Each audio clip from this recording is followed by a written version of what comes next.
Hello दोस्त, कैसे हैं। स्वागत है आप सभी का हमारे इस YouTube channel open study area पर। आज देखेंगे बिहार बीपीएससी शिक्षक भर्ती 2.0 के भारतीय राष्ट्रीय आंदोलन के संपूर्ण एक एक कंटेंट को एकदम बिल्कुल एक्सप्लेन करके समझेंगे। इस वीडियो को आप थोड़ी देर के लिए भी छोड़ करके मत हटिएगा, क्योंकि दोस्त चाहे कोई एग्जामिनेशन हो, बीपीएससी ही क्या कोई भी एग्जामिनेशन हिंदुस्तान लेवल पर हो रही है और उसमें भारतीय राष्ट्रीय आंदोलन के जो मैं कंटेंट दे रहा हूँ, इसमें से बड़े जो कंपटीशन है उसको आप क्रैक कर सकते हैं। बाकी ये बीपीएससी शिक्षक भर्ती क्या ठहरा आपके सामने। और चलते चलाते मैं दोस्तों आप सभी को बता दूं कि open study area YouTube channel अपना किताब लॉन्च कर रहा है और ई बुक जो है लॉन्च करेगा। और इसके लिए लॉन्च के लिए मैं बता दूं कि लैंग्वेज जो सब्जेक्ट है बिहार बीपीएससी शिक्षक भर्ती 2.0 का, मतलब आज नहीं कल शाम तक हो सकता है कि open study area YouTube channel का किताब जो है ये माने ई बुक जो है वह लैंग्वेज सब्जेक्ट, जिसमें कि 8 नंबर क्वेश्चंस अंग्रेजी का और 22 जो क्वेश्चंस है वो हिंदी का, मिलाकर के 30 क्वेश्चनों का कई सेट्स एकदम एक्सप्लेन करके आपके सामने उपलब्ध करा दिया जाएगा। और बहुत ही नॉर्मल प्राइस पर, बहुत ही कम मात्रा में प्राइस पर आपको वो उपलब्ध करा दिया जाएगा ई बुक के तौर पर। तो उम्मीद करते हैं कि आज नहीं कल जो है शाम तक ई बुक आप लोगों के लिए लॉन्च कर दिया जाएगा ओपन स्टडी एरिया का। तो आइए देख लेते हैं। आप सभी के सपोर्ट की आवश्यकता है दोस्त, और आइए शुरुआत करते हैं। एक भी चीज़ छोड़िएगा नहीं। बंगाली राष्ट्रवाद की भावना को दुर्बल करने के उद्देश्य से लॉर्ड कर्जन द्वारा 20 जुलाई 1905 ईस्वी को बंगाल विभाजन का निर्णय की घोषणा किया था। तो याद रखेंगे, सबसे पहली बात और सबसे मुख्य बात यह है कि जो बंगाल विभाजन है वो किसके माध्यम से हुआ, लॉर्ड कर्जन। कब हुआ? 20 जुलाई 1905 ईस्वी में। और इसका मुख्य उद्देश्य क्या था? तो बंगाली राष्ट्रवाद की भावना को दुर्बल करना। ये प्रश्न आपको इसमें से घुमा फिरा करके एग्जाम्स में क्वेश्चन पूछे जाते हैं, इसलिए मैंने इसको आसानी से जो है एक्सप्लेन किया है। घबराए नहीं, आप हमारे साथ आराम से पढ़ते चलिएगा। 7 अगस्त 1905 को कलकत्ता के टाउन हॉल में संपन्न एक बैठक में बंगाल विभाजन के विरोध में स्वदेशी आंदोलन की घोषणा हुई तथा बहिष्कार प्रस्ताव किया गया। यानी कि क्वेश्चन कह रहा है कि बहिष्कार प्रस्ताव जो है स्वदेशी आंदोलन के तहत वह कब किया गया? तो कलकत्ता के टाउन हाउस में जो 1905 ईस्वी 7 अगस्त का वो दिन था। इस दौरान जो आंदोलन शुरू किए गए जो है स्वदेशी आंदोलन। तो स्वदेशी आंदोलन किसके लिए जो है शुरुआत किया गया था? तो बंगाल विभाजन के विपक्ष में, यानी कि उस रोष में आने वाले जो हैं देशवासियों ने, कुछ मुख्य व्यक्तियों ने वहाँ से शुरू किया था स्वदेशी आंदोलन। तो उम्मीद करते हैं कि ये बातें समझ में आ गई होगी। एक एक चीज़ को हम आप लोगों के लिए एक्सप्लेन करेंगे, थोड़ा देर के लिए भी हटिएगा नहीं। चाहे आप साइंस के एग्जाम्स दे रहे हो, मैथ के दे रहे हो, कोई भी विषय के दे रहे हो, लेकिन याद रखिए सामान्य विज्ञान से आप सामान्य ज्ञान से आप बच नहीं सकते, सामान्य विज्ञान से आप नहीं बच सकते, और फिर इंग्लिश और हिंदी से नहीं बच सकते हैं। इसलिए दोस्तों ये जरूरी हो जाता है कंटेंट। 16 अक्टूबर 1905 ईस्वी से बंगाल विभाजन की घोषणा प्रभावी हो गई तथा पूर्वी बंगाल तथा पश्चिमी बंगाल में बंट गया। तो कहने का मतलब कि बंगाल विभाजन जो है कब प्रभावी हुआ, ये अगर क्वेश्चन पूछा जाएगा तो 16 अक्टूबर 1905 याद रखिएगा। और इस प्रकार से पूरा बंगाल कितने भागों में बंट गया? 2 भागों में, पूर्वी बंगाल और पश्चिमी बंगाल। आइए देख लेते हैं पूर्वी बंगाल और पश्चिमी बंगाल को जो है हम एक्सप्लेन करते हैं आपके स्क्रीन पर, अच्छे से समझिएगा। बंगाल विभाजन 1905 के बाद देखिएगा लेखा जोखा क्या रहा। जो है बंगाल 2 भागों में, एक बटा पश्चिमी बंगाल, दूसरा बटा पूर्वी बंगाल। देखिएगा पश्चिमी बंगाल में बंगाल था, बिहार था और उड़ीसा। तो कहा जाएगा कि जो अविभाज्य बिहार जो था या जो संयुक्त बंगाल था उसमें कौन कौन थे पश्चिमी बंगाल में? तो बंगाल, बिहार और उड़ीसा को मिलाकर के पश्चिमी बंगाल बनाया गया। उसमें हिंदू जनसंख्या की बाहुल्य था। तो पश्चिम बंगाल में किनकी जनसंख्या का बाहुल्य था? तो हिंदू जनसंख्या का। पूर्वी बंगाल जो है 2 चीज़ों को मिलाकर के बनाया गया, बांग्लादेश और उसमें असम था। लेकिन पश्चिमी बंगाल और पूर्वी बंगाल में दोनों में अंतर देखा जाए तो जहाँ पश्चिमी बंगाल में हिंदू जनसंख्या की बहुलता थी, वही मुस्लिम जनसंख्या की बहुलता जो पूर्वी बंगाल में था, और पश्चिमी बंगाल में हिंदू जनसंख्या बहुलता थी। उम्मीद करिए अगर क्वेश्चन पूछे जाएगा कि बताइए यह किस प्रकार का विभाजन था, तो ये सर देखेंगे, यानी कि भारत में हिंदू और मुस्लिमों को एक न होने देने के लिए, दोनों को 2 जगह रखने के लिए और उस पर शासन करने के लिए बंगाल विभाजन 1905 में लॉर्ड कर्जन के द्वारा हुआ था। दोस्तों ये अपने आप में एक शर्मिंदगी की बात थी अंग्रेजों के द्वारा। पश्चिमी बंगाल की राजधानी कलकत्ता बनाया गया, जबकि पूर्वी बंगाल की राजधानी ढाका थी। जो पश्चिमी बंगाल का जो गवर्नर बना उस समय उसका गवर्नर था एंड्रयू फ्रेजर, जबकि बात करें कि पूर्वी बंगाल का जो गवर्नर था उसका नाम था ब्लूमफील्ड फुलर। तो याद रखेंगे, ये क्वेश्चंस इंपॉर्टेंट हो जाता है आपके लिए। ध्यान से देखते चलिएगा दोस्त। एक बार अगर हमारे साथ जुड़ गए, उम्मीद कीजिए कि आपको ऐसा नहीं लगेगा कि मैंने कितना पढ़ा, और आप याद रखिएगा, मज़े से पढ़िए। ईयरफोन हो तो कान में लगा लीजिए, आराम से एकदम हमें सुनते रहिए। 16 अक्टूबर 1905 का दिन समूचे बंगाल में शोक दिवस के रूप में मनाया गया और लोगों ने उपवास रखे, वंदे मातरम तथा अन्य देशभक्ति गीत गाए गए। तो याद रखेंगे कि कब जो है समूचे बंगाल में जो शोक दिवस मनाया गया, 16 अक्टूबर 1905 ईस्वी में। ये मस्ट इंपॉर्टेंट क्वेश्चन हो जाता है। तत्कालीन वायसराय लॉर्ड कर्जन के अनुसार अंग्रेजी हुकूमत का यह प्रयास कलकत्ता को सिंहासनयुक्त करना तथा बंगाली आबादी का बंटवारा करना तथा एक ऐसे केंद्र को समाप्त करना जहां से बंगाल एवं दूसरे देश में कांग्रेस, पूरे देश में कांग्रेस पार्टी का संचालन होता था, साजिश रची गई थी। यानी कि कहने का मतलब कि यह लॉर्ड कर्जन का एक साजिश था जिससे कि कांग्रेस को बिल्कुल कमजोर करके उसको नस्ताबूद कर दिया जाए, इसको समाप्त कर दिया जाए और इस पर भारत पर जो है अधिकार बिल्कुल वर्चस्व स्थापित रखा जाए। आइए दोस्तों, संबंध याद रखिएगा। रविन्द्रनाथ टैगोर के सुझाव पर विभाजन दिवस को एकता का प्रतीक के रूप में राखी बंधन दिवस रूप में मनाया गया। लोगों ने एक दूसरे को राखी बांधा।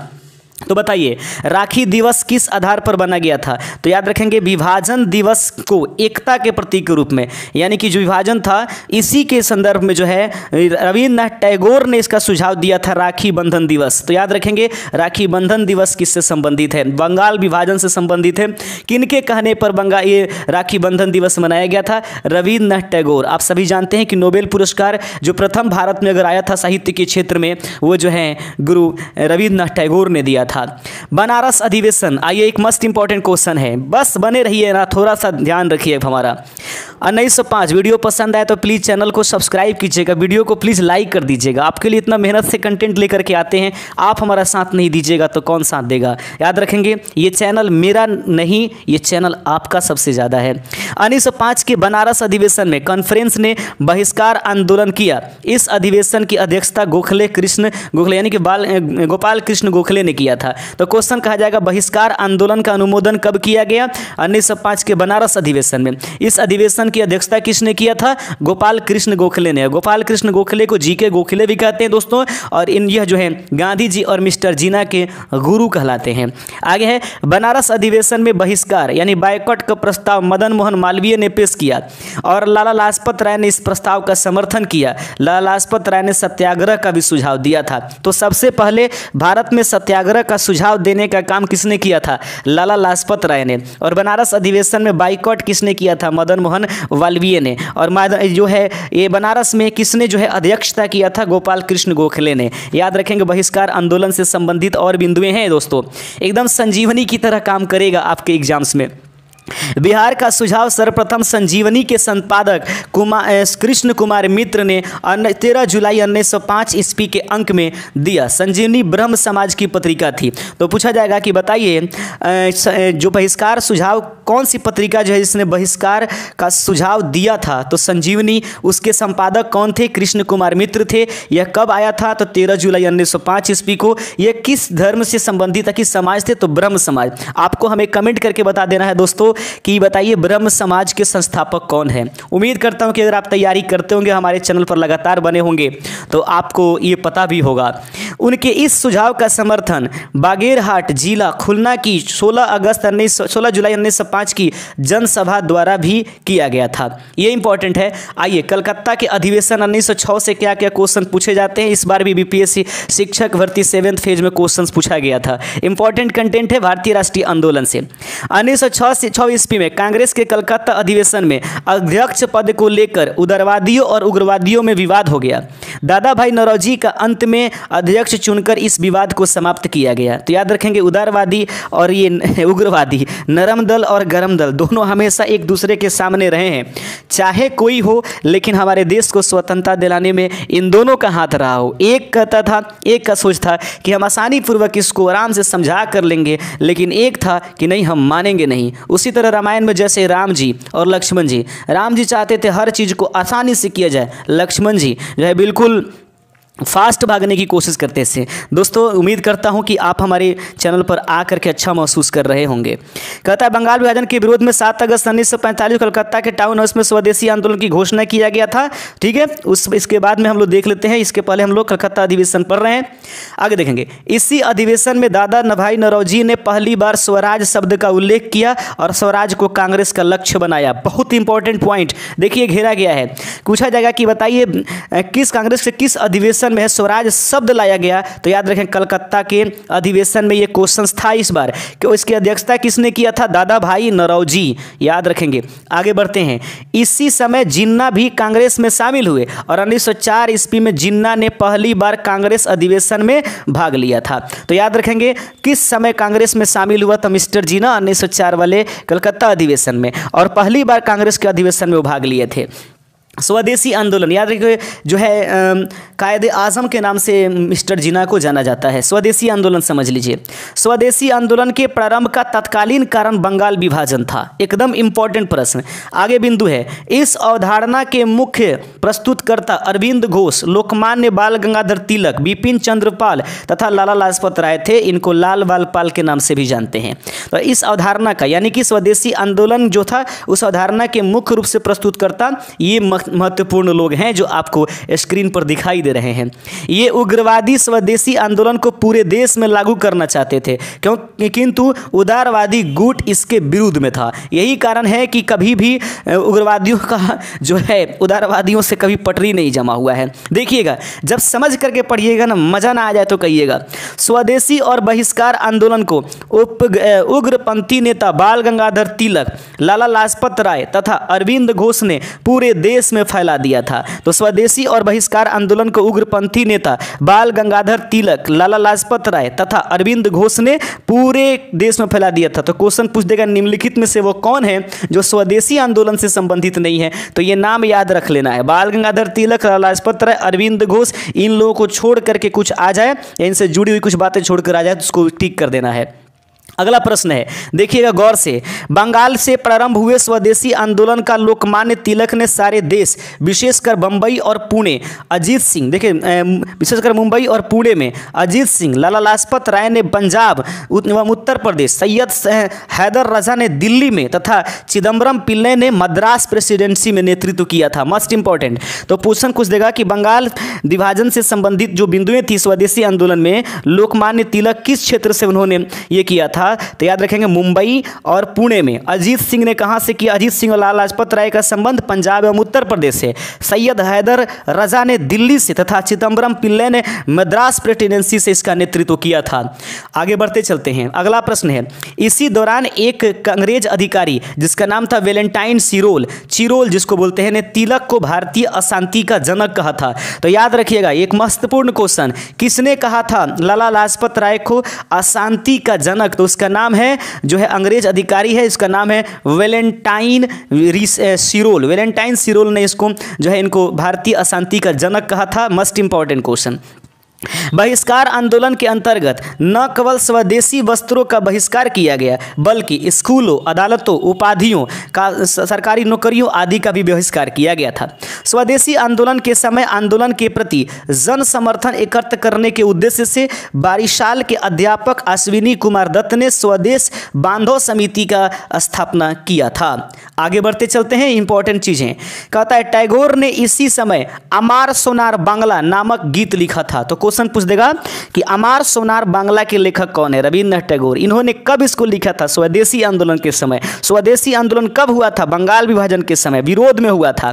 सड़कों पर जो है अमार सोनार के बाद में लिखा गया, जिसे सड़कों पर जुलूसों में शामिल जनता गाती रही। बाद में यही गीत 1971 में बांग्लादेश का राष्ट्रगान बन गया। तो क्वेश्चन पूछा जाएगा कि बताइए बांग्लादेश का राष्ट्रगान किसने लिखा था, रविन्द्रनाथ टैगोर। कब उसको बांग्लादेश का राष्ट्रगान स्वीकृत किया गया, 1971 में, जब यह पश्चिमी पाकिस्तान और पूर्वी पाकिस्तान वाला खेल खत्म हो गया। आगे बढ़ते चलते हैं दोस्तों। अगला बिंदु देख लीजिए।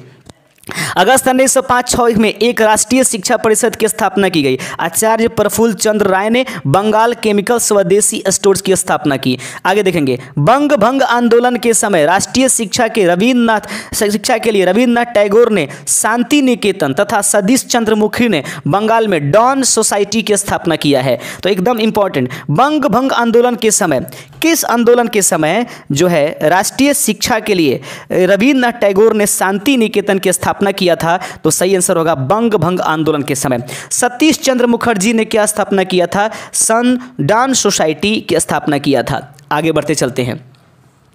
चित्रकला के क्षेत्र में अवनींद्रनाथ टैगोर 1871 से 1951 ईस्वी, नंदलाल बोस 1882 से 1966 ईस्वी महत्वपूर्ण थे। अवनींद्रनाथ ने पाश्चात्य प्रभाव से मुक्त होकर स्वदेशी कला की प्रेरणा ली। इसको छोड़ दीजिएगा, मस्ट इंपॉर्टेंट नहीं है। आगे देख लीजिएंगे, अवनींद्रनाथ नव बंगाल की चित्रकला के प्रवर्तक। 1905 में बनाया गया मदर इंडिया भारत माता का चित्र अवनींद्रनाथ टैगोर के प्रसिद्ध चित्र है, बहुत इंपॉर्टेंट। बताइए भारत माता का चित्र किसने तैयार किया था? नाम होगा अवनींद्रनाथ टैगोर। आगे बढ़ते चलते हैं। अगला प्रश्न है, आंदोलन के बढ़ते प्रभाव के वातावरण में अवनींद्रनाथ टैगोर ने वर्ष 1907 में अपने बड़े भाई गगनेंद्रनाथ के साथ मिलकर Indian society of oriental art, याद रखेंगे Indian society of oriental art के जो है संस्थापना किसने किया था? अवनींद्रनाथ टैगोर अपने बड़े भाई के साथ मिलकर के गगनेंद्रनाथ के साथ, जिसके द्वारा प्राच्य कला मूल्यों का पुनर्जीवन एवं आधुनिक भारतीय कला को नई चेतना जागृत किया गया। आगे बिंदु समझिएगा, नंदलाल बोस 1907 में स्थापित इंडियन सोसाइटी ऑफ ओरिएंटल भारतीय प्राच्य कला संस्थान में छात्रवृत्ति पाने वाले प्रथम चित्रकार थे। इस सोसाइटी की स्थापना अवनींद्रनाथ टैगोर ने किया था। आगे बढ़ते चलते हैं। कहता है विज्ञापन के क्षेत्र में जगदीश चंद्र वास, प्रफुल्ल चंद्र राय और अन्य वैज्ञानिकों की सफलता ने आंदोलनों को मजबूती प्रदान की है। आगे बिंदु है, कहता है दोस्त कि इस आंदोलन की सबसे बड़ी विशेषता थी महिलाओं का इसमें सक्रिय रूप से भाग लेना। किसान एवं बहुसंख्य मुस्लिम समुदाय स्वदेशी एवं बहिष्कार आंदोलन दोनों में अलग अलग रहे। यानी कि किसान एवं बहुसंख्य मुस्लिम समुदाय स्वदेशी एवं बहिष्कार आंदोलन दोनों से अलग रहे, यानी कि उनका समर्थन नहीं मिला है। अनुशीलन समिति बंगाल की पहली क्रांतिकारी संस्था थी। तो बताएंगे अनुशीलन समिति जो है बंगाल की पहली क्रांतिकारी संस्था का नाम क्या था? अनुशीलन समिति, जो बाड़ी कुमार घोष एवं भूपेंद्र नाथ भूपेंद्रनाथ यहाँ पर अरविंद घोष शायद होना चाहिए, अरविंद घोष ऐसे कुछ स्रोतों में पी मित्रा के नेतृत्व में स्थापित की गई। 1906 में बंगाली साप्ताहिक युगांतर का प्रारंभ किया गया। तो बंगाली के साप्ताहिक पत्रिका का नाम क्या था? युगांतर, जो कि बंगाल विभाजन वाले मुद्दे को उठाती थी। स्वदेशी आंदोलन ने राष्ट्रीय शिक्षा को भी बढ़ावा दिया। शांति निकेतन की तर्ज पर बंगाल नेशनल कॉलेज की स्थापना की गई। अरविंद घोष इसके प्रिंसिपल बनाए गए थे। तो नेशनल कॉलेज की स्थापना जो की गई, नेशनल कॉलेज के जो है प्रिंसिपल कौन थे? अरविंद घोष। स्वदेशी आंदोलन के दौरान प्रथम भारतीय औद्योगिक सम्मेलन रमेश चंद्र दत्त की अध्यक्षता में बनारस में दिसंबर 1905 में हुआ। ढाका के नवाब सलीमुल्लाह ने इस आधार पर बंगाल विभाजन का समर्थन किया कि इसमें पूर्वी बंगाल में मुसलमानों का बहुमत होगा। ऑप्शन इसका सही आंसर हो जाएगा। अगला बिंदु है दोस्त, स्वदेशी आंदोलन के चरमोत्कर्ष के समय बंगाल में सांप्रदायिक दंगे फैल गए। मुस्लिम कृषकों ने ढाका के नवाब सलीमुल्लाह के नेतृत्व में हिंदू मजदूरों का विरोध दंगे किए थे। इस बात को ध्यान रखिएगा। आगे बढ़ते चलते हैं। नवाब सलीमुल्लाह के भाई अत्युल्ला खां, लियाकत हुसैन, अब्दुल रशीद एवं इस्माइल चौधरी जैसे प्रमुख मुसलमान नेताओं ने बंगाल विभाजन का विरोध किया था। आगे बढ़ते चलते, ये बात सही है। स्वदेशी आंदोलन के में लगाए गए नारे, तो देख लीजिएगा, मस्ट इंपॉर्टेंट एक और बिंदु है आपके सामने कि स्वदेशी आंदोलन में कौन कौन से? वंदे मातरम, विभाजन नहीं होना चाहिए, बंगाल एक है। तो क्वेश्चन पूछ सकता है निम्नलिखित में से वो कौन से नारे हैं जो स्वदेशी आंदोलन में लगाए गए थे? तो वंदे मातरम, विभाजन नहीं चाहिए, बंगाल एक है, तीनों के ही नारे उस समय लगाया गया था। बंगाल का विभाजन वायसराय लॉर्ड कर्जन के कार्यकाल में हुआ। सर एंड्रस हेंडरसन लीथ फ्रेजर भारतीय सिविल सेवा के अधिकारी थे। इन्होंने वर्ष 1903 से 1908 ईस्वी तक बंगाल के लेफ्टिनेंट गवर्नर के रूप में अपनी सेवाएं दी। बंगाल विभाजन 1905 की योजना की उनकी महत्वपूर्ण भूमिका रही। ब्रिटिश पत्रकार H.W. इवेंसन किस आंदोलन से जुड़े हुए थे? स्वदेशी आंदोलन से। स्वदेशी आंदोलन के दौरान बंगाल केमिकल्स स्वदेशी स्टोर्स की स्थापना किसके द्वारा की गई? प्रफुल्ल चंद्र राय के द्वारा किया गया। अब आज ये बंगाल विभाजन था। बंगाल विभाजन के रद्द से भी क्वेश्चंस आते हैं, देखिएगा। दरबार में बंगाल विभाजन को रद्द किया गया, ये याद रखिएगा। दिल्ली विभाजन में बंगाल विभाजन को रद्द किया गया था। दिसंबर 1911 में ब्रिटिश सम्राट जॉर्ज पंचम और महारानी मैरी के भारत आगमन पर उनके स्वागत में दिल्ली में एक दरबार सजाया गया था। दोस्तों इसी दरबार में तो देखेंगे जॉर्ज पंचम जो है दिल्ली दरबार में आया दिसंबर 1911 में, और उन्हीं के लिए स्वागत में रविन्द्रनाथ टैगोर ने एक गीत लिखा जिसका नाम जन गण मन अधिनायक है, और उन्हीं की मुझे लगता है भतीजी वगैरह कोई थी जिनका नाम सरला देवी चौधरानी था। स्वागत में इस गीत को गाया गया था, यानी कि जॉर्ज पंचम के जन गण मन, याद रखिएगा। आगे आज हमारे वो भारत का राष्ट्रगान है, लेकिन उसका मतलब समझने में थोड़ी सी फेर है। दिल्ली दरबार में ही 12 दिसंबर 1911 को सम्राट ने बंगाल विभाजन को रद्द घोषित किया। तो याद रखेंगे दिल्ली दरबार में कब बंगाल विभाजन को रद्द किया गया? 12 दिसंबर 1911 को, क्योंकि वो मतलब भारत के नेताओं को, भारतीय जनता को जो है खुश करना चाहता था। कलकत्ता की जगह दिल्ली को भारत की नई राजधानी बना दी गई। अब कहा गया कि कलकत्ता दिल्ली की राजधानी, भारत की राजधानी नहीं रहेगी, क्योंकि आपको पता है बिल्कुल कलकत्ता जो है वो पश्चिम बंगाल वाला क्षेत्र या पूर्वी बंगाल पश्चिम एकदम गरमाया हुआ था, तो अंग्रेज अपने आप को सुरक्षित महसूस नहीं किए, देख लीजिए, और चले गए दिल्ली से, कलकत्ता से कहाँ? दिल्ली से। उसने घोषित किया। इसके पीछे क्या है इसे समझिए पहले। कहता है घोषणा के अनुरूप बंगाल को एक नए प्रांत के रूप में पुनर्गठित किया गया। उड़ीसा और बिहार 1912 में अलग प्रांत का दर्जा मिला और इससे अलग कर दिया गया। यानी कि अब जो पश्चिम बंगाल था उसमें उड़ीसा, बंगाल और कौन था? बिहार। तो बंगाल को रहने दिया गया, यानी कि पश्चिम बंगाल को, और उसके बाद क्या किया गया दोस्तों? इन दोनों को अलग कर दिया ताकि ये और थोड़े सा ढीला हो जाए। इस बात को देख लीजिए। आगे है असम को एक नया प्रांत बनाया गया, जैसा कि उसकी स्थिति 1874 में थी, तथा सिलहट को इसमें जोड़ दिया गया। तो असम याद रखिएगा। तो ये पूर्वी बंगाल में उपस्थित था पहले असम, ठीक है। बाद में इसको फिर से अलग कर दिया गया और पूर्वी बंगाल अभी भी बना हुआ है बांग्लादेश के नाम से। मजा आ रहा होगा उम्मीद करता हूं। आगे है कांग्रेस तथा सूरत अधिवेशन देख लीजिए। आप भारतीय राष्ट्रीय आंदोलन का संपूर्ण कंटेंट देख रहे हैं फ्री में, किसी प्रकार की कोई चार्ज नहीं। बस मैं यही कहूंगा, ओपन स्टडी एरिया का एक इलेक्ट्रॉनिक ई बुक जो है लॉन्च किया जा रहा है, आप उसको ज़रूर देख लीजिएगा और उसको ज़रूर खरीद लीजिएगा। जैसे भी हो, कोई समस्या आती है तो हमसे बोलिएगा, ठीक है। लेकिन पहला बुक होगा उसको जरूर प्लीज़ आगे बढ़ाइएगा, हम आपके लिए कोशिश करेंगे सर। 26 दिसंबर 1907 ईस्वी में सूरत में आयोजित कांग्रेस के वार्षिक अधिवेशन में उदारवादियों एवं उग्रवादियों के अध्यक्ष पद को लेकर पुनः विवाद प्रारंभ हो गया और विवाद का केंद्र रास बिहारी बोस थे। याद रखेंगे जो है सूरत अधिवेशन का जो अध्यक्षता किए कांग्रेस का वो कौन है? रास बिहारी बोस। लेकिन सबके सब चाहते थे कि कौन बने? बाल गंगाधर तिलक को बनाया जाए, ठीक है। सबके मनों में बसते थे बाल गंगाधर तिलक, यही बात है। तो इसलिए नरम दल और गरम दल फुटक गई थी। उग्रवादियों ने सूरत कांग्रेस अधिवेशन के अध्यक्ष पहले लोकमान्य तिलक, कुछ स्रोतों में रास बिहारी बोस और बाद में लाला लाजपत राय को बनाना चाहते थे। ये बात आप देख ही रहे हैं। आगे है नरम पंथियों ने तिलक को कांग्रेस अध्यक्ष बनाने से रोकने के लिए फिरोज शाह मेहता से अधिवेशन का स्थल बदलवाकर सूरत करवा दिया, ठीक है।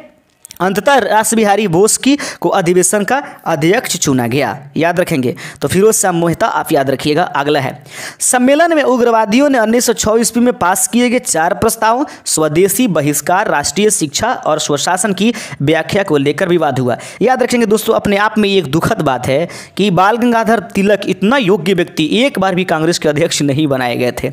याद रखिएगा इसको।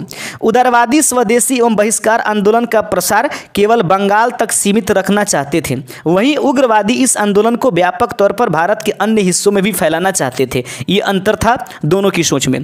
कहता है कि तीसरा कारण भारत में 1905 में आए प्रिंस ऑफ वेल्स के स्वागत समारोह को लेकर था। उग्रवादियों ने इसका विरोध किया था कि हम लोग प्रिंस ऑफ वेल्स का स्वागत नहीं करेंगे।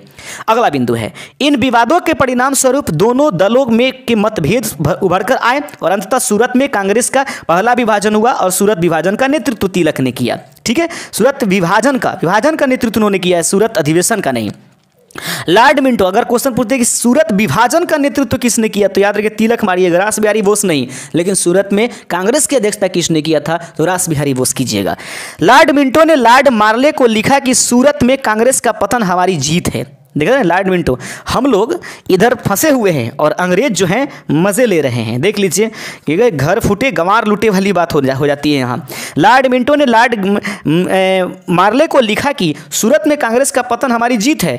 एनी बेसेंट ने इसे कांग्रेस इतिहास की सबसे दुखद घटना बताया था। आप ध्यान में रखते रहिएगा। आप पढ़ रहे हैं Abhinav open study area YouTube channel पर भारतीय राष्ट्रीय आंदोलन, जो कि बिहार बीपीएससी शिक्षक भर्ती 2.0 के लिए एक मस्ट कंटेंट आपको प्रदान करता है।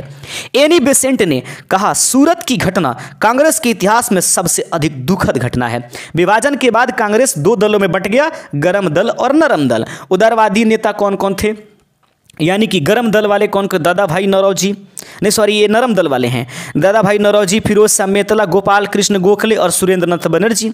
लेकिन थोड़ा सा गर्म दल वालों को देख लीजिए, हॉट कंडीशन से, ये हॉट पार्टीज हैं, लाला लाजपत राय, बाल गंगाधर तिलक, बिपिन चंद्र पाल, लाल बाल पाल के नाम से और एक और व्यक्ति अरविंद घोष। बहुत मस्त बात है साहब।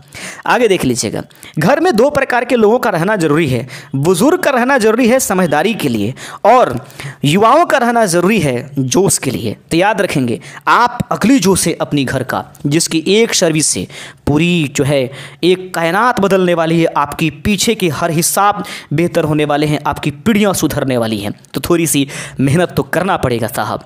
कांग्रेस में नरम दल का प्रमुख चुन लिए जाने के बावजूद गरम दल के विचार देश भर में फैलने लगे। गरम दल का अधिक दमन होने लगा। 1907 में लाला लाजपत राय को गिरफ्तार करके वर्मा निर्वासित कर दिया गया। लाला लाजपत राय को पंजाब केसरी, शेर ए पंजाब के नाम से भी जाना जाता है। ठीक है, शेरे यानी कि पंजाब केसरी के नाम से कौन जाने जाएंगे, लाला लाजपत राय। याद रखेंगे, सॉरी याद बिल्कुल सही है, लाला लाजपत राय बंगाल जो है उनको कहाँ भेज दिया गया था, वर्मा के, लाला लाजपत राय को वर्मा के जेल में, बाल गंगाधर तिलक को भी भेजा गया था। याद रखिएगा। बिपिन चंद्र पाल को 6 महीने के लिए जेल में बंद कर दिया गया। चिदम्बरम पिल्लई पर अत्याचार किए गए और उन्हें जेल में डाल दिया गया। अरविंद घोष सन्यासी बनकर पांडिचेरी चले गए। देख लीजिए, अगर आप ज़्यादा ये कीजिएगा तो दिमाग वाले लोग आपके पर दिमाग लगा ही देंगे, घबराइए नहीं। 1908 ईस्वी में तिलक को केसरी में छपे लेख के आधार पर गिरफ्तार कर 6 वर्ष के लिए वर्मा के जेल में डाल दिया गया। मैंने आपको तुरंत पहले बताया, बाल गंगाधर तिलक को भी डाला गया था। तो बाल गंगाधर तिलक साहब को 6 वर्षों के लिए बंगला ये जो है डाल दिया गया। लेकिन बाद में अंग्रेज लोगों को जरूरत पड़ी ना प्रथम विश्व युद्ध में, तो वो लोग एकदम बाल गंगाधर तिलक के पास जाकर के एकदम सटके हुए थे कि भैया किसी तरीके से आप अलाउ कर दीजिए कि सैनिक हमको भारत से मिल जाएं। बाल गंगाधर तिलक का योगदान रहा कि भारतीय सैनिक जो है इनके कहने पर, भारतीय लोग जो है, भारतीय जो जवान है वो अंग्रेजी सेना में भर्ती होकर के जा करके लड़े भी थे। बाद में तो भर्ती कराने वाला सर्जेंट के नाम से जाने गए थे महात्मा गांधी। ये भी बात याद रखिएगा। जेल में भेज दिया गया। मांडले जेल में ही तिलक ने गीता रहस्यम लिखा था। तो गीता रहस्यम जो है एक 6ठा क्लास में या 7वें क्लास में हम एक चैप्टर पढ़ते थे, उसमें लिखा गया था कि संस्कृत में ही सेंटेंस था कि कृष्णस्य कारागारे कंसस्य जन्म, नहीं कंसस्य कारागारे कृष्णस्य जन्म अभवत् तस्एव बाल गंगाधर तिलकस्य, ये लिखा गया था कि गीता रहस्यम बाल गंगाधर तिलकेन बर्मा जेले अदितवान। इस प्रकार की कुछ सेंटेंसेस थी उसमें। कहता है कि तिलक की सजा के खिलाफ बम्बई के कपड़ा मिल के मजदूर देश में पहली राजनीतिक हड़ताल की। 1916 के कांग्रेस लखनऊ अधिवेशन में पुनः दोनों दलों का आपस में विलय हुआ, जिसका श्रेय बाल गंगाधर तिलक और एनी बेसेंट को, क्योंकि एनी बेसेंट इससे दुखी रहती थी और बाल गंगाधर तिलक एनी बेसेंट की बातों को मान भी लिया करते थे। तो इन दोनों के चलते जो है फिर से लखनऊ अधिवेशन में दोनों एक हो गए। 1916 का वो अधिवेशन कहलाता है। आइए देख लेते हैं मुस्लिम लीग की स्थापना से संबंधित बिंदुएं। सभी स्टूडेंट्स ध्यान देंगे। 1 अक्टूबर 1906 में शिमला में तत्कालीन वायसराय लॉर्ड मिंटो ने से मुसलमानों का एक प्रतिनिधित्व आगा खां के नेतृत्व में मिला। 1 अक्टूबर 1906 में प्रतिनिधि मंडल ने सरकार के प्रति वफादारी प्रस्तुत करते हुए मुसलमानों के लिए विशिष्ट स्थिति प्रदान करने की आग्रह किया, लेकिन इसको अस्वीकार किया गया। वायसराय मिंटो ने आश्वासन प्राप्त करने के पश्चात पूर्वी बंगाल में मुसलमानों द्वारा बंगाल विभाजन के समर्थन की सभाओं का आयोजन किया। देख लीजिए, अब फिर से हम लोग फूटे। आगे है, इसी क्रम 30 दिसंबर 1906 ईस्वी को आगा खां ढाका के नवाब समीउल्लाह मोहसिन उल मुल्क के नेतृत्व में अखिल भारतीय मुस्लिम लीग की स्थापना की गई। तो याद रखेंगे, मुस्लिम लीग की स्थापना कब की गई है? 30 दिसंबर 1906 ईस्वी को आगा खां के नेतृत्व में, ठीक है, और ढाका में इसको किया गया था। 56 सदस्यीय अस्थायी समिति का चयन किया गया। मोहसिन उल मुल्क तथा वकार उल मुल्क को संयुक्त रूप से संगठन का सचिव नियुक्त किया गया था। आगे है, वकार उल मुल्क एवं आगा खां भी लीग के सह संस्थापक थे। नवाब समीउल्लाह मुस्लिम लीग के संस्थापक थे। वकार उल मुल्क मुश्ताक हुसैन इसके बाद अध्यक्ष हुए और 1908 ईस्वी में आगा खां इसके अस्थाई अध्यक्ष हो गए। तो पूछा जाएगा, मुस्लिम लीग के अस्थाई अध्यक्ष कौन बनाए गए? आगा खां। इस संगठन के 3 उद्देश्य थे: ब्रिटिश सरकार के प्रति मुसलमानों में निष्ठा बढ़ाना, लीग के अन्य देशों उद्देश्यों को बिना दुष्प्रभावित किए अन्य संप्रदायों के प्रति कटुता की भावना को बढ़ने से रोकना। वहीं पर अगले बिंदु है इसमें कि मुसलमानों के राजनीतिक अधिकारों की रक्षा और उनका विस्तार करना। ये सभी मुस्लिम लीग का अपना उद्देश्य था। 1908 ईस्वी के अमृतसर अधिवेशन में मुस्लिम लीग ने पृथक निर्वाचन मंडल की मांग की, जिसे 1909 के मार्ले मिंटो सुधार से में माना जाता है। तो दोस्तों, ये बिंदु पूछ देगा कि बताइए मार्ले मिंटो जो सुधार है वो किससे संबंधित है? तो मुसलमानों को अलग प्रकार से पृथक निर्वाचन मंडल यानी कि उसको अधिकता देने से संबंधित है मार्ले और मिंटो के बीच में होने वाली ये सुधार जो रूल है।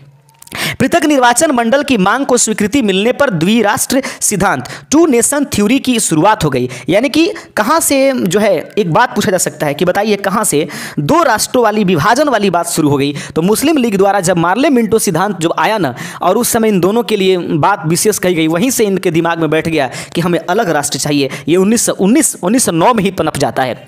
मोहम्मद अली जिन्ना ने मुस्लिम लीग का पुनर्गठन 1913 में ऑल इंडिया मुस्लिम लीग के नाम से किया। तो देखेंगे, पहले केवल क्या था? मुस्लिम लीग, लेकिन बाद में ऑल इंडिया मुस्लिम लीग इसका नाम हो गया। जिन्ना ने 1913 ईस्वी में ही लीग की सदस्यता ग्रहण भी किया था। आगे बढ़ते चलते हैं। मुस्लिम लीग का मुख्यालय प्रारंभ में अलीगढ़ था, बाद में उससे लखनऊ ला दिया गया।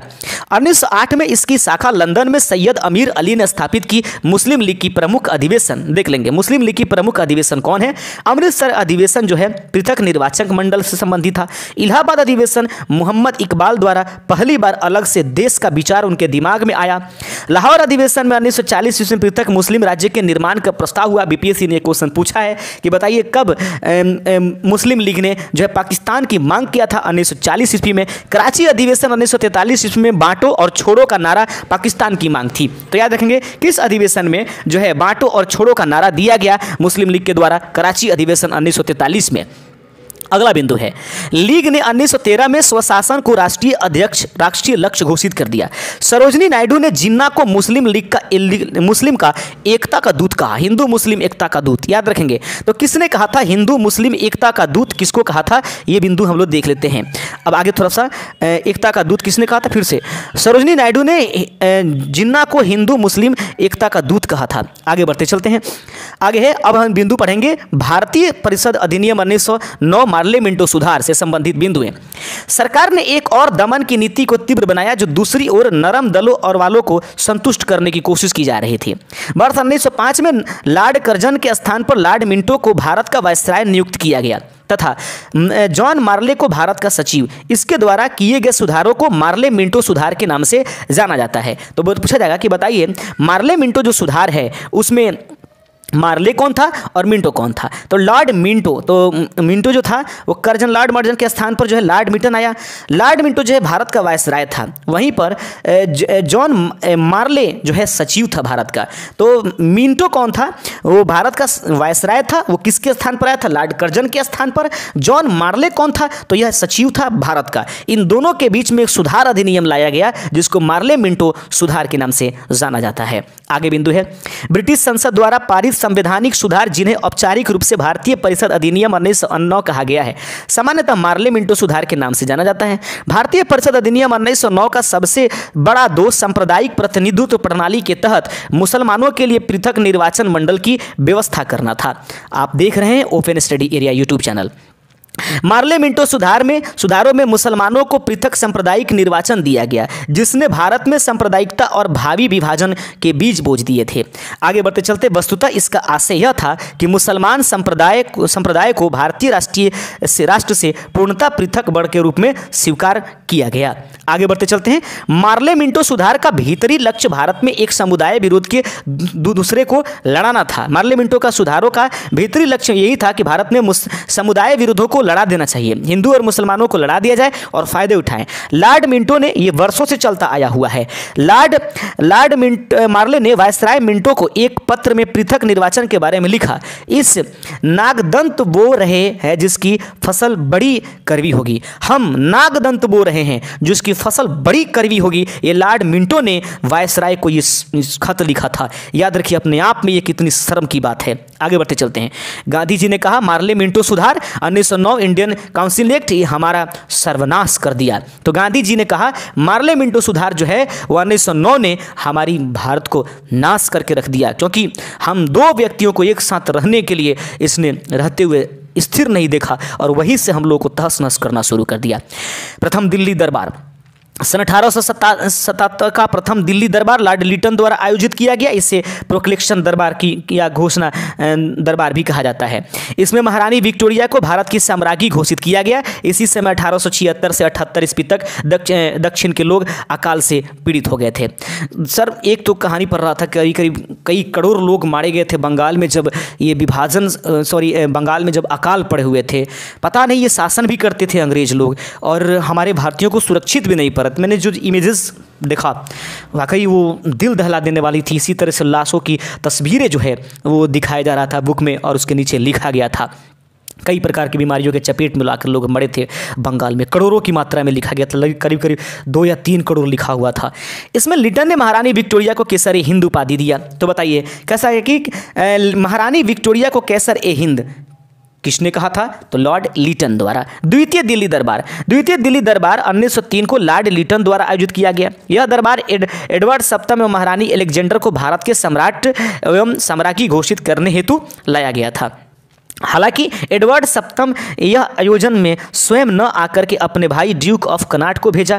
तृतीय दिल्ली दरबार देख लेते हैं। तृतीय दिल्ली दरबार कब सजा? 1911 ईस्वी में। तृतीय दिल्ली दरबार सन 1911 में लॉर्ड हार्डिंग द्वारा आयोजित किया गया, जिसमें जॉर्ज पंचम और उनकी महारानी यहाँ पर आई थी। तो याद रखिए उसी समय किस दिल्ली दरबार में जो है बंगाल विभाजन को रद्द किया गया था? तृतीय दिल्ली दरबार 1911। याद रखिएगा, कई तरीके से घुमा करके क्वेश्चन पूछे जा सकते हैं। जॉर्ज पंचम ब्रिटिश शासन काल में भारत आने वाले एकमात्र ब्रिटिश थे। इसी दरबार में 2 मुख्य घोषणा हुई। प्रथम, बंगाल के विभाजन को रद्द किया गया और द्वितीय, राजधानी को कलकत्ता से दिल्ली लाने की बात कही गई है। 1 अप्रैल 1912 ईस्वी को दिल्ली भारत की राजधानी बनी और 1 अप्रैल 1912 का ही वो दिन था जब बिहार को जो है बंगाल से अलग किया गया। हालांकि इसका जो ये होता है दिवस होता है वो 22 मार्च को मनाया जाता है, बिहार दिवस। चौथा दिल्ली दरबार जरा देख लेंगे। 1 जनवरी 1905 को लॉर्ड रिडंग एवं प्रिंस ऑफ वेल्स के भारत आगमन के सम्मान में आयोजित किया गया। इस दिन पूरे भारत में हड़ताल का आयोजन किया गया था। आगे बिंदु है, दक्षिण अफ्रीका में 21 वर्ष रहने के पश्चात गांधी जी जनवरी 1915 को भारत वापस आ गए। भारत वापसी के समय प्रथम विश्व युद्ध चल रहा था। उन्होंने अपनी भारतीय राजनीतिक कार्यों में सक्रिय रूप से भाग नहीं लिया तथा उन्होंने गोपाल कृष्ण गोखले को अपना राजनीतिक गुरु बनाया। तत्पश्चात 1916 से 17 में भारत यात्रा उन्होंने प्रारंभ किया था। तो गांधी जी ने भारत यात्रा कब से कब चलाई? 1916 से 1917। उसी दौरान जो है कुछ दिनों के बाद गांधी जी चंपारण भी पहुंचे थे, जो है राजकुमार शुक्ला के आग्रह पर, जहां पर नील है किसानों की स्थितियों को उन्होंने देखा और अंततः नील की खेती को जो है वापस कराया था। लखनऊ समझौता देख लेते हैं 1916 में।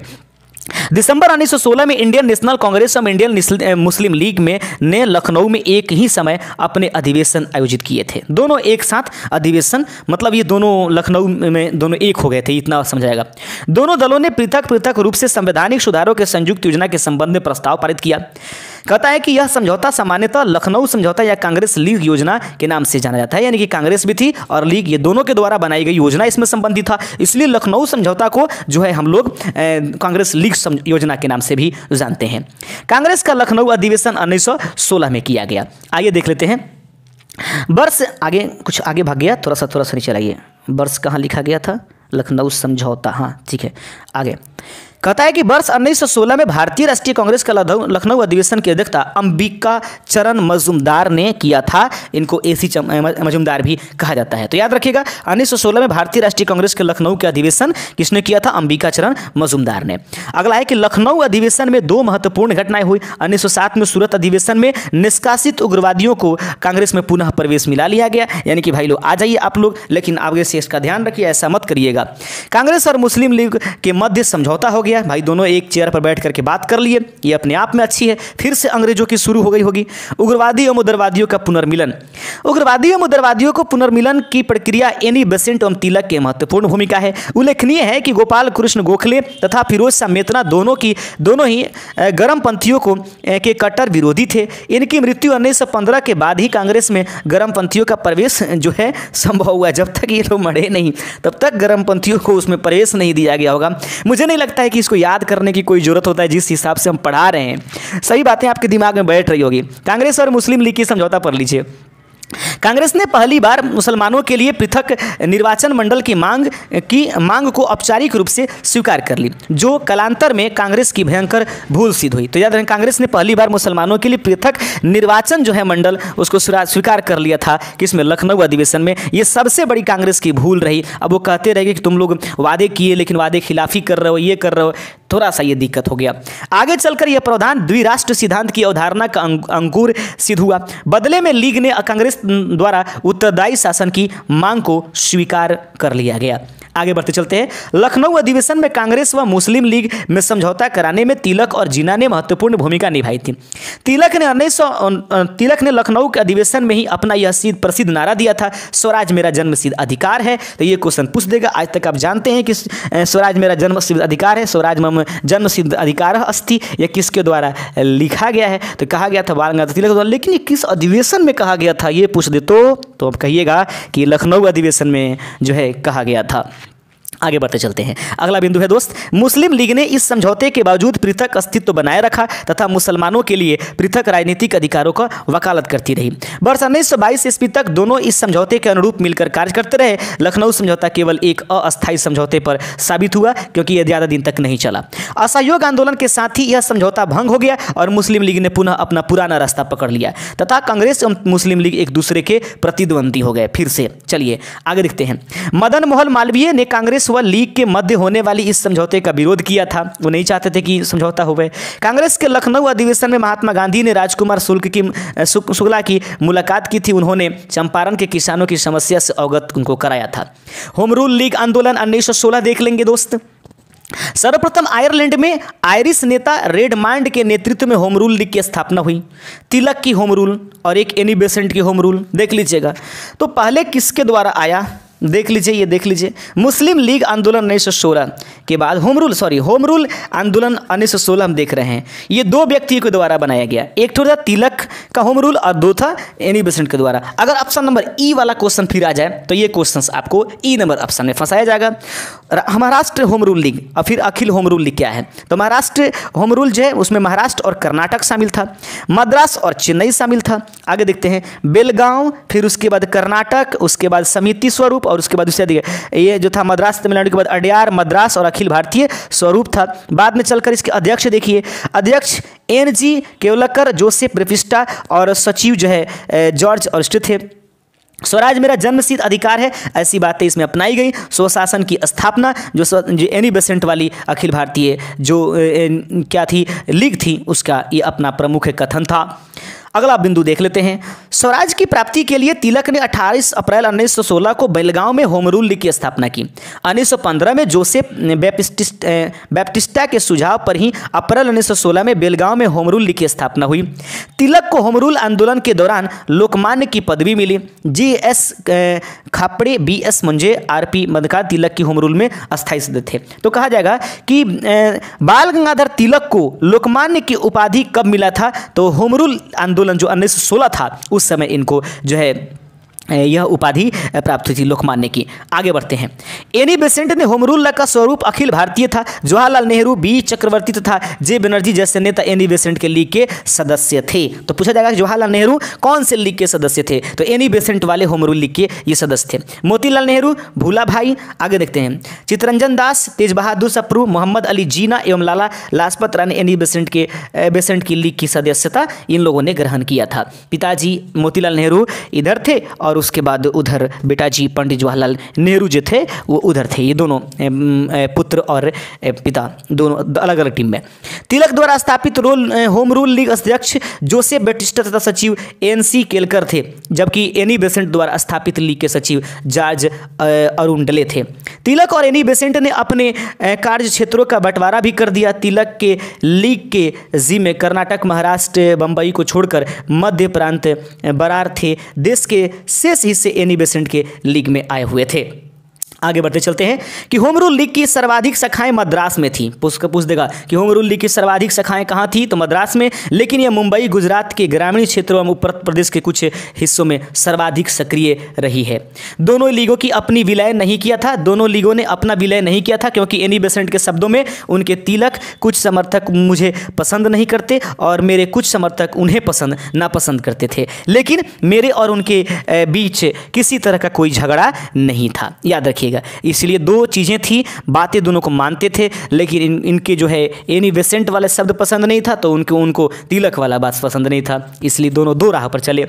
यद्यपि तिलक के होम रूल लीग, आगे देखेंगे, यद्यपि तिलक के होम रूल के प्रभाव क्षेत्र से बाहर सभी हिस्सों में लीग प्रभाव को फैलाने का जिम्मेदारी एनी बेसेंट पर भी थी। होम रूल आंदोलन की व्याख्या 2 जनवरी 1914 ईस्वी को अपने पत्र कॉमनवेल्थ में एनी बेसेंट ने की थी, जिसमें ब्रिटिश साम्राज्य के अंतर्गत स्वशासन के उद्देश्य को ध्यान में रखकर धार्मिक स्वतंत्रता, राष्ट्रीय शिक्षा, सामाजिक और राजनीतिक सुधारों पर आधारित कार्यक्रम पर बनाया गया था। आइए देख लेते हैं। उल्लेखनीय है गोपाल कृष्ण गोखले द्वारा स्थापित संस्था सर्वेंट इंडिया सोसाइटी के सदस्यों को लीग में प्रवेश करने की अनुमति नहीं थी, हालांकि उन्होंने होम रूल लीग के पक्ष में भाषण भी दिया था।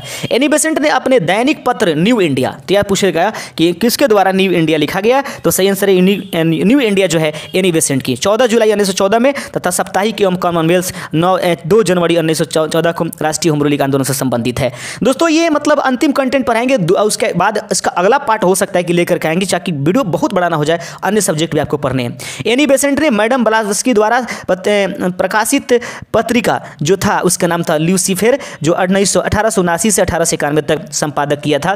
साप्ताहिक समाचार पत्र young India home rule league से संबंधित है। तो यंग इंडिया किससे संबंधित है? होम रूल लीग से संबंधित है, साप्ताहिक समाचार पत्र था। बाल गंगाधर तिलक के पत्र केसरी मराठी में लिखा गया था, जबकि मराठा अंग्रेजी में इस आंदोलन के प्रचार के अग्रणी कार्य किया था। तो याद रखेंगे ये बाल गंगाधर तिलक की 2 पत्रिकाएं थी, केसरी मराठी में था और मराठा अंग्रेजी में था, भाषा बिल्कुल अलग। भारत में एक आंदोलन प्रथम विश्व युद्ध के दौरान काफ़ी लोकप्रिय रहा। वर्ष 1916 का लखनऊ अधिवेशन होम रूल लीग के सदस्यों के लिए अपनी ताकत दिखाने का अच्छा मौका था। उनके समर्थकों ने लखनऊ पहुंचने के लिए ट्रेन के आरक्षित की, जिससे कुछ लोगों ने कांग्रेस स्पेशल का नाम दिया तो कुछ लोगों ने होम रूल लीग स्पेशल के नाम दिया गया है।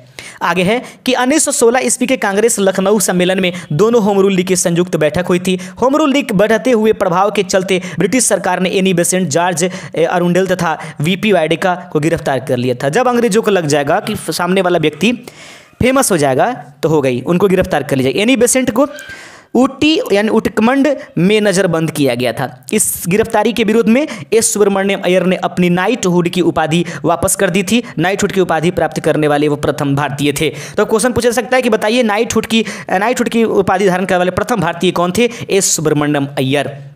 आगे है दोस्तों कि सितंबर 1917 के एनी बेसेंट को रिहा कर दिया गया तथा तिलक के सुझाव पर एनी बेसेंट दिसंबर 1917 में कांग्रेस के कलकत्ता अधिवेशन की अध्यक्षता बनी थी। तो क्वेश्चन पूछा जाएगा कि बताइए कांग्रेस के किस अधिवेशन में, ठीक है, कहाँ के अधिवेशन में जो है एनी बेसेंट अध्यक्ष बनी या पहली कोई महिला कांग्रेस की अध्यक्ष बनी है? तो एनी बेसेंट सितंबर 1917 के एनी बेसेंट को रिहा कर दिया गया और दिसंबर 1917 की कोलकाता के अधिवेशन की अध्यक्षता एनी बेसेंट ने किया था। और ऐसा ही लिखा गया है कि कांग्रेस की अध्यक्ष बनने वाली प्रथम महिला कौन थी? Annie Besant. आगे देखेंगे, स्वतंत्र व्यक्ति स्वतंत्र देश का निर्माण कर सकता है, यह कथन एनी बेसेंट का था।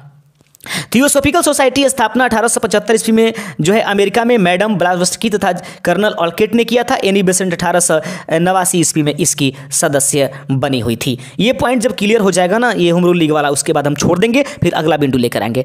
जुलाई 1918 ईस्वी में मॉन्टेगू चेम्सफोर्ड सुधारों की घोषणा के बाद एनी बेसेंट सरकार और सुधारों की समर्थक बन गई तथा तिलक इंडियन एसिस्टेंट लेकिन वैलेंटाइन चिरोल पर मानहानि का मुकदमा करने के लिए इंग्लैंड चले गए थे। आगे है कि इससे होम रूल आंदोलन नेतृत्व विहीन हो गया और सिरोल ने तिलक को भारतीय अशांति का जनक भी कहा था, आप सभी जानते होंगे। 1918 में दोनों होम रूल लीग को मिलाया गया और all India home rule league उसका नाम दिया गया। 1920 में अपना नाम परिवर्तित कर स्वराज सभा रख लिया गया था। दोस्तों आगे है कि इसके बाद स्वराज कहाँ चला गया? तो होम रूल लीग इसका नाम रख लिया गया था, सभा रख लिया गया। थोड़ा सा देख लेते हैं। अगस्त 1917 में मॉन्टेगू घोषणा पत्र जिसमें उत्तरदायी सरकार का वादा किया गया। 1919 में मॉन्टेगू चेम्सफोर्ड सुधार काफ़ी हद तक होम रूल लीग के आंदोलन के परिणाम थे। सन 1919 में 1919 से 1948 तक भारतीय आधुनिक इतिहास में एक महानतम नेता महात्मा गांधी का प्रादुर्भाव होता हुआ है। इस कार्यकाल को ही गांधी युग के नाम से जानते हैं। नोट याद रखिएगा, महात्मा गांधी के बारे में गांधी युग 1919-1948 में दिया गया है। यहाँ पर उनका केवल संक्षिप्त किया जा रहा है। जब हम लोग पढ़ेंगे 1919 से 1948 तक। तो दोस्तों आज के इस वीडियो में इतना ही। कल से हम लोग जो कल वीडियो आएगी भारतीय राष्ट्रीय आंदोलन का दूसरी वीडियो, उसमें हम लोग देख रहे हैं, आप कंटेंट आकर लगा हुआ है प्रथम विश्व युद्ध में भारत, वहां से हम लोग 1918 और उसके बाद 1948 तक चलने की कोशिश करेंगे। शुक्रिया। अगर चैनल पर नए हैं तो प्लीज चैनल को सब्सक्राइब जरूर कर लीजिएगा।